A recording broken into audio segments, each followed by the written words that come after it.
Assalamualaikum warahmatullahi wabarakatuh.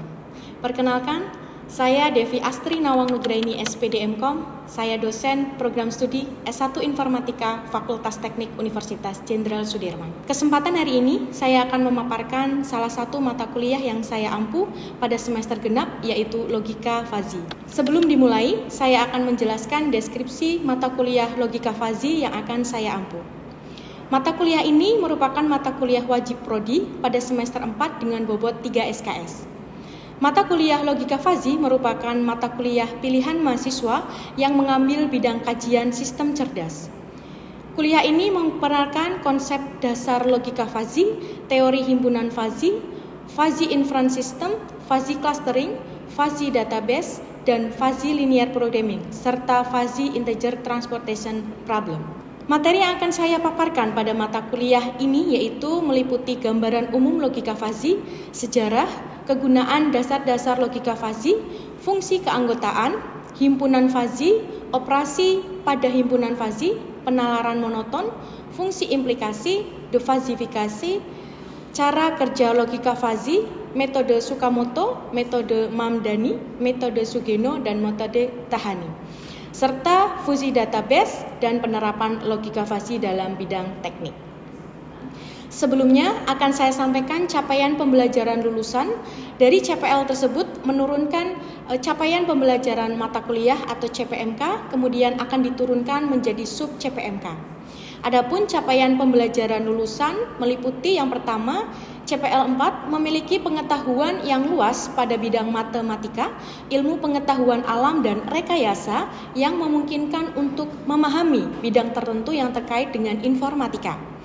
CPL 8 mampu menerapkan dan mengoptimalisasi berbagai metode akuisisi, analisa, serta pengolahan data pada data industri sebagai implementasi rekayasa informatika. CPL 11 mampu menggunakan konsep, prosedur, analisis, dan prosedur perancangan, serta evaluasi pada peminatan informatika seperti pemrograman, rekayasa perangkat lunak, sistem informasi, dan sistem cerdas. Capaian pembelajaran mata kuliah CPMK meliputi yang pertama, memahami konsep dasar himpunan dan logika Fazi. Mahasiswa mampu mengaplikasikan Fazi Inference System. Mahasiswa mampu mengaplikasikan Fazi Database. Mampu mengaplikasikan logika Fazi dalam bidang teknik, dan mampu menganalisis dan menyelesaikan masalah dalam bidang teknik menggunakan logika Fazi.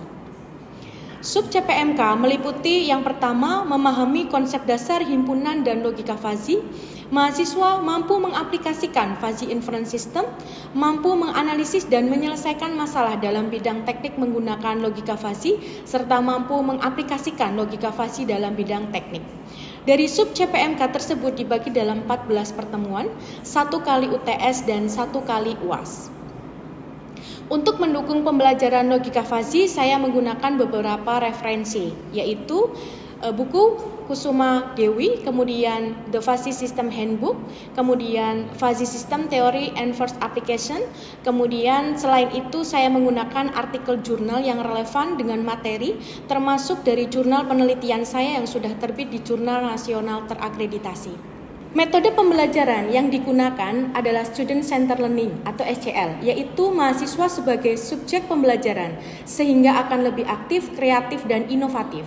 Sistem SCL ini dilakukan dengan dosen menjelaskan materi terlebih dahulu, kemudian memberikan pertanyaan kepada mahasiswa untuk didiskusikan bersama. Pemberian tugas dilakukan dengan memberikan tugas individu atau tugas kelompok. E-learning yang saya gunakan untuk mendukung pembelajaran yaitu Eldiru. Platform ini digunakan sebagai salah satu sarana untuk merekam proses pembelajaran, seperti membagikan materi, kemudian membagikan maupun mengumpulkan tugas dan ujian. Sedangkan media yang digunakan untuk presensi mahasiswa, saya menggunakan Teraversa. Selanjutnya, untuk indikator penilaian yang digunakan untuk menilai mahasiswa dibagi menjadi beberapa komponen, yaitu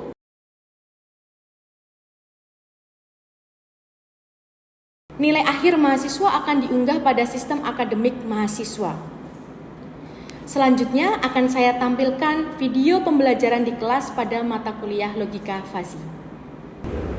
Assalamualaikum warahmatullahi wabarakatuh. Waalaikumsalam warahmatullahi wabarakatuh. Selamat Gimana kabarnya hari ini? Baik semuanya. Baik, hari ini di pertemuan ketiga mata kuliah logika fasi kita bertemu dengan keadaan sehat. Sebelum kita mulai perkuliahan, kita berdoa terlebih dahulu. Berdoa dimulai. Berdoa selesai.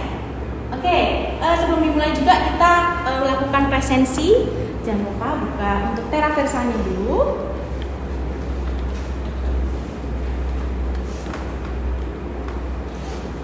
Pertemuan ketiga ya, saya generate OTP dulu. Silakan teman-teman bisa isikan kode OTP-nya. Sudah semuanya. Nah, pada hari ini saya akan menyampaikan materi tentang fungsi keanggotaan, gitu ya. Sebelumnya saya akan sampaikan dulu tujuan pembelajaran pada hari ini. Yang pertama yaitu setelah mempelajari topik tentang fungsi keanggotaan, mahasiswa mampu menjelaskan apa itu fungsi keanggotaan dan mampu menyelesaikan soal dengan benar minimal 75%. Jadi nanti kita ada evaluasi ya. Terus kemudian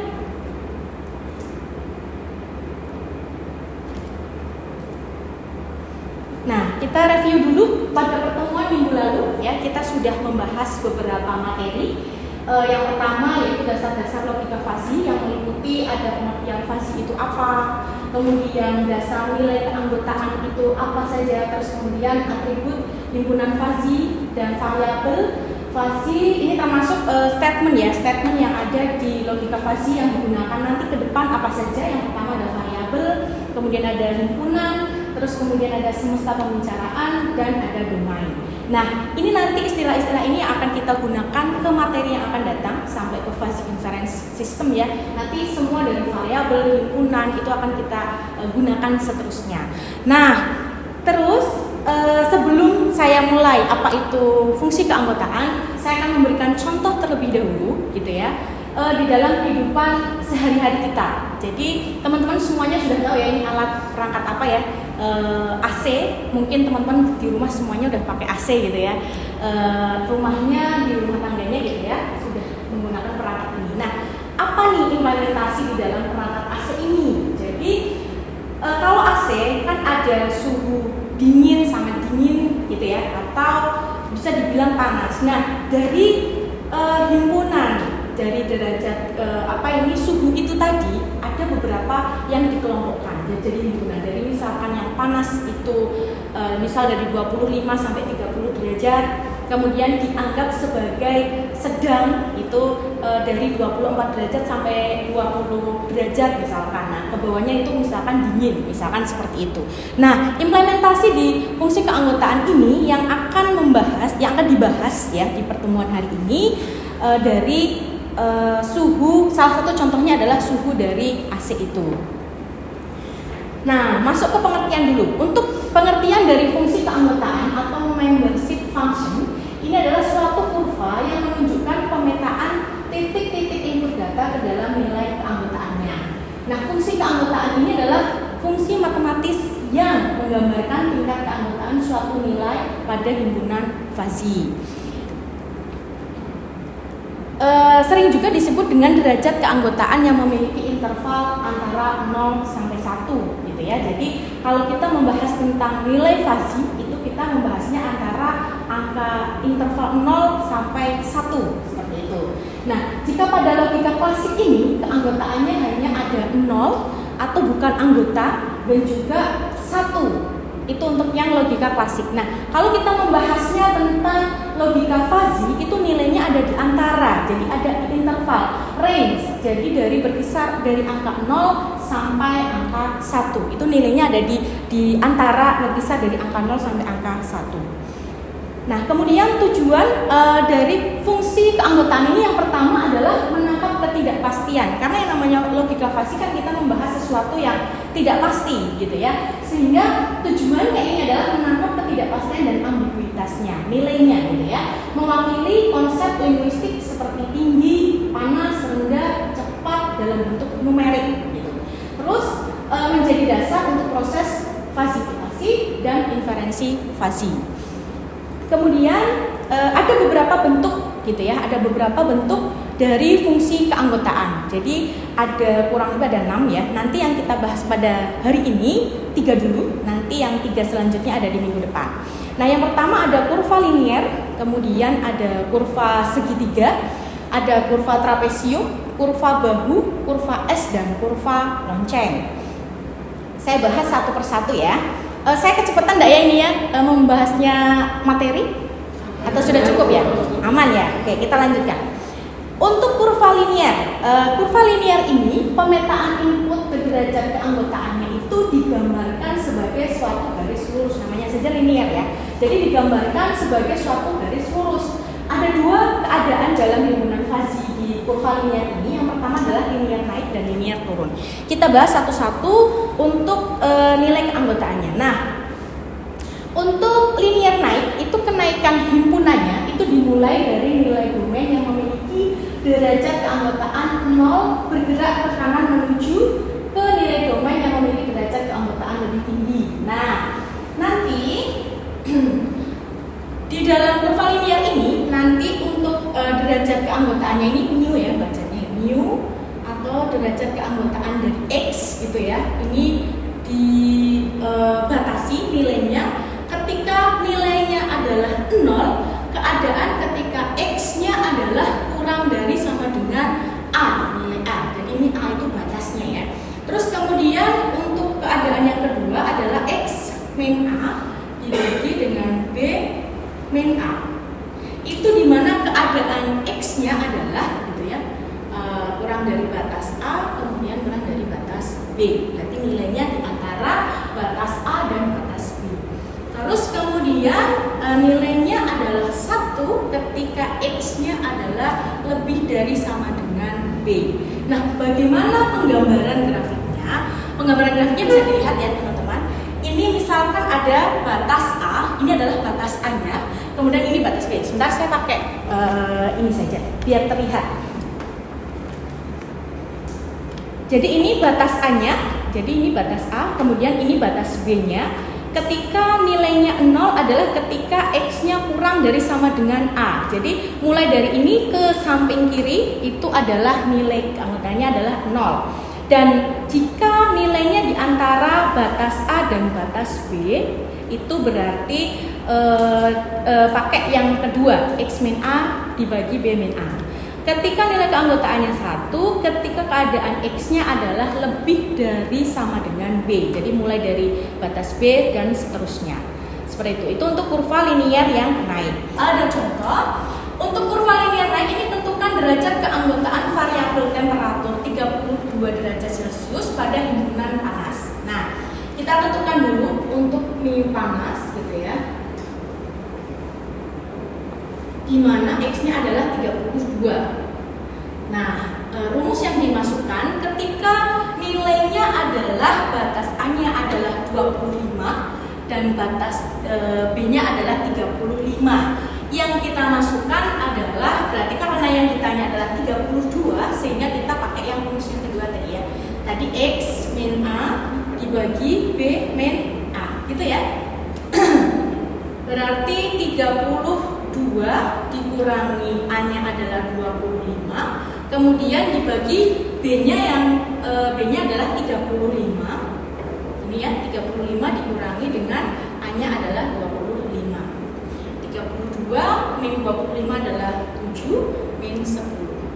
Berarti 0,7. Seperti ini. Nah, jadi derajat keanggotaan di mana himpunan panas gitu ya, X-nya adalah 32, nilainya adalah 0,7. Jadi seberapa kuat dia dianggap sebagai panas gitu ya, karena ada di interval 0 sampai 1 gitu ya. Seberapa kuat dia, jadi panasnya dia ada di derajat 0,7. Itu untuk cara perhitungannya. Nah, kita lanjutkan.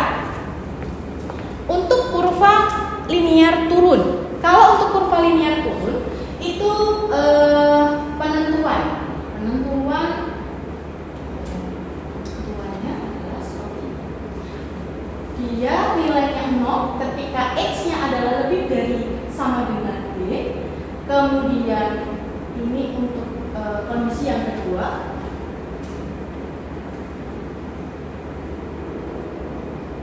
Nah, seperti ini. Terus kemudian nilainya 1 ketika X-nya lebih dari sama dengan A. Nah, ini kita lihat dari grafiknya. Untuk nilai 0 itu ketika X-nya lebih dari sama dengan B gitu ya, ke sana. Kemudian untuk keadaan yang kedua di mana ada interval ya antara X ada kurang dari A dan X-nya kurang dari B, itu menggunakan rumus yang kedua yang ini B min X per B min A. Kemudian untuk nilainya yang satu adalah X lebih dari sama dengan A. Bisa dipahami teman-teman semuanya? Bisa ya? Oke, saya lanjutkan dulu.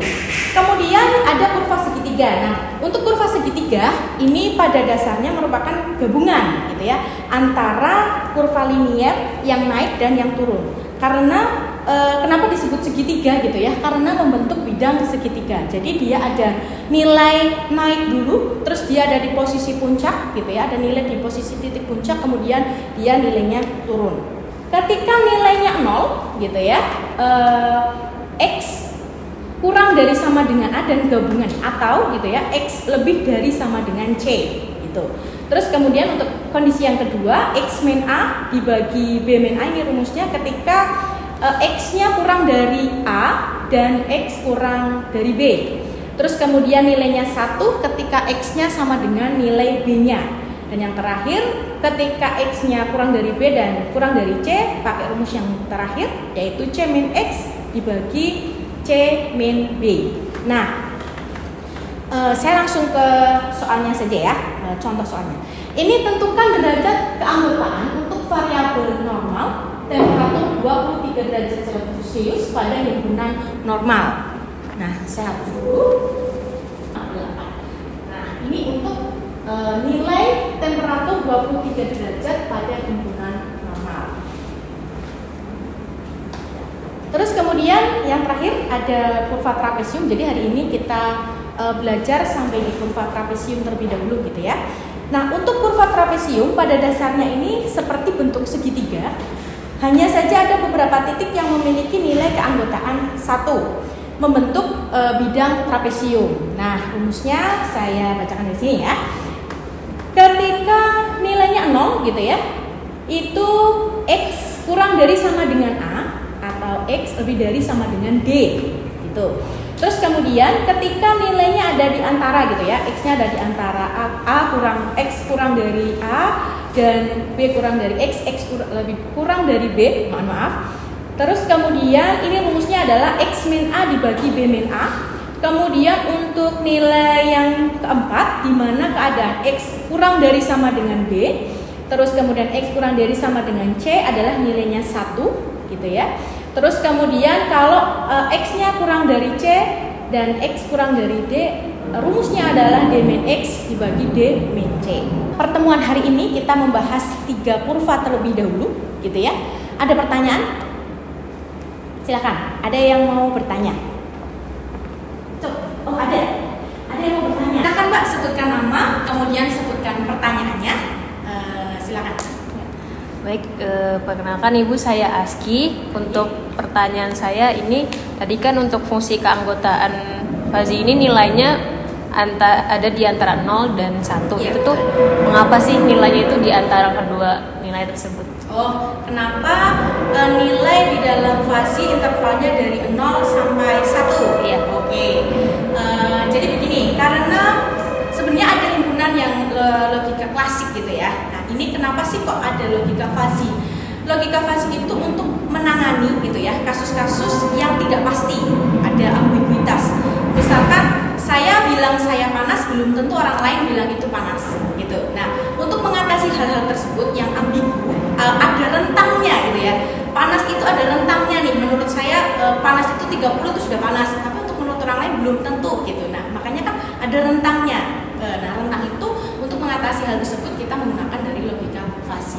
Jadi kenapa range-nya itu berada di antara nilai 0 sampai 1 ya, karena untuk menangani hal-hal yang ambiguitas itu tadi gitu, atau tidak pasti, suatu ketidakpastian ya, itu Mbak Aski, bisa diterima jawabannya? Bisa. Terima kasih. Pertanyaannya terima kasih. Ada lagi? Ayo, siapa yang mau bertanya? Ada lagi? Oke, silakan. Oke, perkenalkan Bu, nama saya Carinta. Untuk menghitung rumus-rumus itu kan tadi ada nilai batas-batasnya ya Bu, A, B, C, D gitu. Itu cara menentukan nilai batas pada fungsi keanggotaan itu bagaimana Bu? Oh ya, siap. Untuk menentukan nilai batas, bagus pertanyaannya ya, karena kita dari tadi sudah membahas batas A, B, C, D. Nah, siapa nih yang menentukan untuk nilai batasnya gitu ya? Jadi nilai A, B, C atau batas range-nya itu tadi ada beberapa yang bisa kita lakukan. Yang pertama, bisa kita menentukan dari expertnya, orang yang ahli di bidangnya. Itu bisa kita menggunakan berdasarkan pengalaman beliau misalkan. Itu bisa, karena sudah berdasarkan pengalaman yang sudah dilakukan, sudah dialami, sehingga dia bisa menentukan batas-batasnya. Yang kedua, kita juga bisa berdasarkan eksperimental gitu ya, jadi trial error dulu. Dan yang terakhir menggunakan perhitungan statistik, itu paling aman ya, pakai perhitungan statistik dulu, kita hitung dulu baru kita gunakan sebagai batasnya. Begitu Mbak Carinta. Bisa diterima jawabannya? Bisa Bu. Oke, sip. Lagi yang lain ada pertanyaan lagi? Belum? Oke. Nanti kalau ada pertanyaan bisa disampaikan ya. Saya lanjutkan. Ada beberapa soal evaluasi. Jadi dari tadi kita sudah membahas perhitungannya, kemudian kita sudah membahas tentang tentang fungsi keanggotaan itu apa saja, bentuknya apa saja. Sekarang teman-teman semuanya gitu ya mengerjakan dari soal ini ada 3. Ini dikerjakan terlebih dahulu gitu ya. Kurang lebih waktunya 5 menit untuk satu soal. Ini ada 3 jadi 15 menit ya. Waktunya 15 menit, silakan dikerjakan. Nanti barangkali ada yang maju, siapa yang mau maju boleh gitu ya. Silakan dikerjakan terlebih dahulu. Sudah semuanya? Sudah dikerjakan ya? Oke, kalau sudah dikerjakan, sekarang berarti gantian nih. Yang mau maju siapa? Dari 3 soal tadi, silakan. Ada yang mau maju? Saya sediakan papannya. Silakan. Unjuk tangan. Cuk, siapa yang mau maju nomor 1? Silakan. Boleh, silakan. Bisa dituliskan di depan? Ya, tuliskan.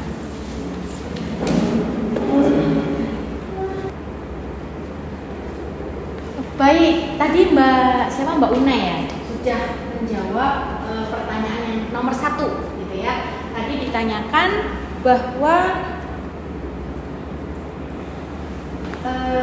diketahui fungsi keanggotaan segitiga untuk variabel tinggi badan A adalah 150, B 170, C 190. Nah, fungsi keanggotaannya yang tertera di layar ya. Nah, hitung nilai keanggotaan untuk derajat tinggi di mana nilai X-nya adalah 150. Nah, ini tadi sudah diketahui semuanya. Kemudian ini tadi fungsinya sudah dituliskan ya. Nah, yang pertama untuk pertanyaan yang A itu adalah 150. Derajat 150 di mana untuk grafiknya yang pertama ya. Berarti X-nya itu kurang dari A. Sehingga dia nilainya 0 karena dia berarti belum termasuk gitu ya. Terus kemudian yang B pertanyaannya adalah 160. Nah, kalau 160 kita gunakan untuk yang persamaan kedua, rumus yang ini di mana X min A kemudian dibagi dengan B min A. X-nya adalah hitungannya 160 dibagi A-nya adalah 150. Terus kemudian dibagi 170 ini adalah B, B-nya 170 batasnya dikurangi dengan batas A-nya adalah 150. Hasilnya 0,5. Betul. Terus kemudian yang C adalah pertanyaannya X-nya adalah 170. 170 ini nilainya 1, dia berada di puncaknya gitu ya. Ini ada di sini. Nilainya 1 karena dia X sama dengan B nilainya. Terus kemudian untuk 180 ini kita menggunakan rumus yang ini. Lebih dari C min X kemudian dibagi C min D. C-nya adalah 180 dikurangi 180 dibagi 190 dikurangi 170, hasilnya 0,5. Betul juga ya. Terus yang terakhir 190 ini karena melebihi gitu ya. Dia melebihi C, nilai C-nya ya. Jadi nilainya adalah ini belum ya. Nilainya ini 0. Ya enggak, nilainya 0 karena dia melebihi dari nilai C-nya. Sudah betul. Sehingga tadi kan 150 berarti ada di titik 0. Kemudian yang B-nya ada di titik 0,5 ya, ada di sini. Sekitar sini lah ya.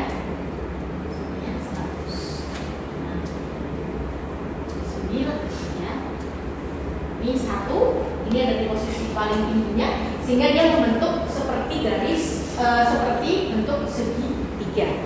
Oke, nomor 1 sudah betul. Terima kasih Mbak Una sudah berani menjawab di depan.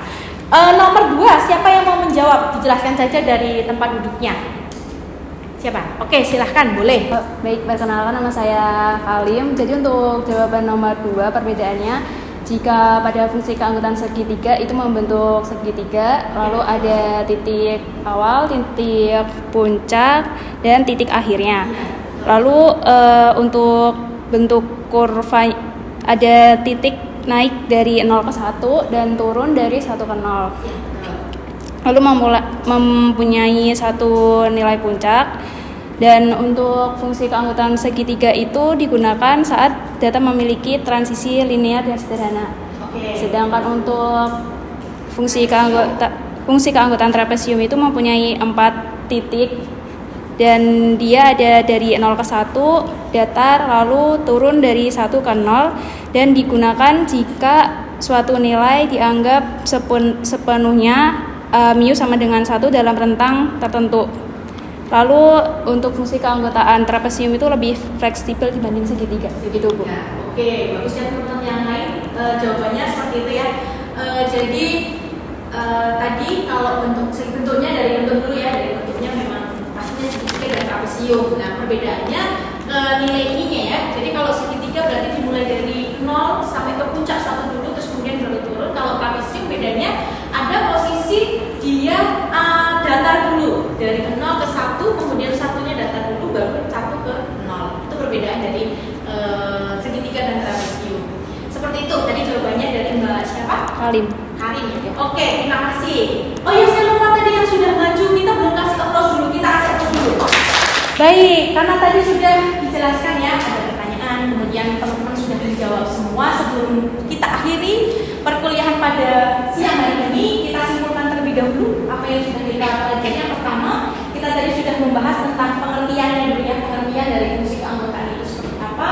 Kemudian yang kedua adalah tujuan dari fungsi keanggotaan, dan yang terakhir adalah bentuknya. Bentuk fungsi yang kita pelajari baru 3 dulu. Tadi sudah dari pengertiannya, kemudian bagaimana cara menghitung nilai keanggotaannya gitu ya. Terus kemudian tadi ada beberapa contoh soal juga. Nah, untuk minggu depan pertemuan yang akan datang kita lanjutkan gitu ya, penjelasan dari kurva bahu dan lonceng. Ada satunya kurva S gitu ya. Nah, nanti minggu depan kita akan pelajari. Terus kemudian untuk menambah referensi gitu ya teman-teman semuanya, jangan lupa nanti ini bisa digunakan sebagai tambahan gitu ya, tambahan referensi yang mau dipakai adalah buku ini gitu ya. Terus kemudian untuk artikel gitu ya, artikel penelitian yang sudah saya publikasikan, teman-teman bisa download gitu ya. Saya pernah membuat riset atau penelitian dengan teman-teman saya gitu, membuat ini untuk menentukan siapa penerima dari bantuan bansos. Waktu itu ada COVID ya, bansos itu saya menggunakan fasi AHP. Jadi antara fasi dan AHP kita kombinasikan untuk menentukan siapa yang menerima bantuan dana bansos. Waktu itu untuk khususnya waktu COVID gitu. Jadi silakan teman-teman nanti bisa dibaca artikel tersebut. Mungkin untuk bahan referensi tambahannya. Seperti itu. Ada pertanyaan sebelum saya tutup untuk perkuliahan hari ini? Atau sudah cukup? Sudah cukup? Oke, kalau sudah cukup, terima kasih semuanya. Teman-teman sudah hadir. Sampai ketemu minggu depan. Saya mohon maaf kalau ada salah kata. Semoga sehat selalu. Kita bertemu di minggu depan. Wassalamualaikum.